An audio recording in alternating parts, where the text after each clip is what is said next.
سورہ بقرہ کی آیت سورہ 81 تک کا درس ہو چکا ہے۔ والدین کے مقام و حال ان کے احترام کے حوالے سے ساتھ ہی ساتھ قرآن پاک کے احکام کی تبدیلی کرنے والوں کا انجام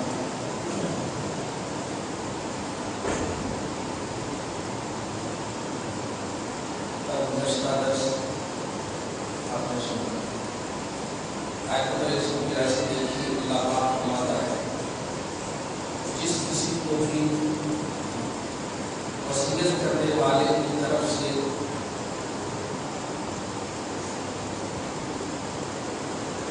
ظلم یا گناہ کا خوف حکومت کرنے کی ہوتی دیکھیے، اللہ پاک نے اولاد کو کہا تھا کہ مرتے وقت اپنے ماں باپ کے لیے وصیت کر دیں، وہ اللہ نے اٹھا لیا باپ کا وصیت کرنا اپنے اولاد کے بارے میں ظلم نہیں کرنا، اچھا صحیح سے وصیت کرنا۔ سورہ نساء کا یہ حکم تھا۔ اللہ پاک نے کہا تھا اس کے بعد کہ جو کوئی اس حکم کو چینج کرے گا یعنی منمانی کرے گا وصیت کرنے میں، تو اللہ پاک اس شخص کی باتوں کو سن رہا ہے اور اس شخص کے اعمال کو جانتا بھی ہے۔ کوئی کبھی ہوتا نا بیٹی کو چھٹے لکھ دیتے باپ بیٹے کو چھٹے لکھ دیتے، ایسا بھی نہیں ہوتا۔ آپ مالک و مختار ہو، رب نے آپ کو مالک بنایا ہے، کھل کر آپ دے سکتے جس کو چاہے دینا، لیکن اس کچھ ریزن ہونا چاہیے، اس کا کچھ پس منظر ہونا چاہیے۔ بلا وجہ آپ اولاد کے درمیان ڈیوائڈیشن نہیں کر سکتے۔ یہ فرض کیجیے بیٹا ہے سعودی عرب میں کما رہا ہے اور ایک بیٹا جو بیٹھ کے کھا رہا ہے، سارے پیسے کو آ رہے ہیں، والدین جائیداد کو بڑھا رہے ہیں، ایسے ہوتے ہیں، لیکن بیٹا اپنے بیٹے ہونے کے اعتبار سے کہا نہیں میں خود آپ کا ہوں ابو جان، پیسے بھی آپ کے جو چاہیں آپ کر سکتے ہیں، جتنی بھی جائیدادیں جتنی بھی بیٹی کا خرید رہے ہیں سب اپنے نام ہے۔ اب آپ کا انتقال ہو جاتا ہے، اب یہ بیٹھا سو کھانے والا بیٹا کہتا ہے باپ کی جائیداد دیکھو پیپر ہے، یہ اس پیپر کو ایمان نہیں کہتے، آپ کو ایمان سے وہاں فیصلہ کرنا ہے، اللہ سے ڈرتے ہوئے فیصلہ کرنا ہے۔ حق دیکھ رہے ہیں آپ کس کا ہے کیسے، تو جو کوئی ایسا کرے گا اللہ آپ کو عذاب دے گا، ان کی باتوں کو سنو۔ لیکن اگر ایسے ہی وصیت کرنے والوں کی طرف سے ظلم کا خوف، گناہ کا خوف، ایسے ہی جیسے والد جو ہے کوئی ریزن نہیں، اس کا بیٹا اس کو بیوی سے زیادہ پیار کرتا ہے، اور زیادہ پیار کرنے کا مطلب یہ نہیں ہے کہ ماں سے نہیں کرتا، تب زیادہ پیار کرتا ہے، ماں سے بھی جتنا کرتا تھا اس سے زیادہ کر رہا تھا، ماں سے جتنا کرتا تھا اس سے زیادہ کر رہا تھا، لیکن یہاں بھی زیادہ کر رہا ہے، تو یہ زیادتی جو ہے نا باپ اچھی نہیں لگتی۔ ایسی صورت میں کیا حکم ہے کہ اگر ایسا ہو، یاد رکھنا اولاد کو ماں سے پیار لمیٹڈ نہیں ہے، ان لمیٹڈ پیار ہے، پیدا ہونے کے بعد ہی سے پیار تک ان کا پیار ختم نہیں ہونے والا۔ اب بیوی سے پیار 25-30 سال کے بعد شروع ہو تو کمپیئر کیسے کر سکتے دونوں کے درمیان؟ اس لیے اگر بیوی آ بھی نہیں ہے تو یہ وقتی پیار جو ہے تھوڑی سی بڑھنے کی وجہ سے لگ رہا ہے کہ ان سے زیادہ کر رہے ہیں، ایسا نہیں ہے۔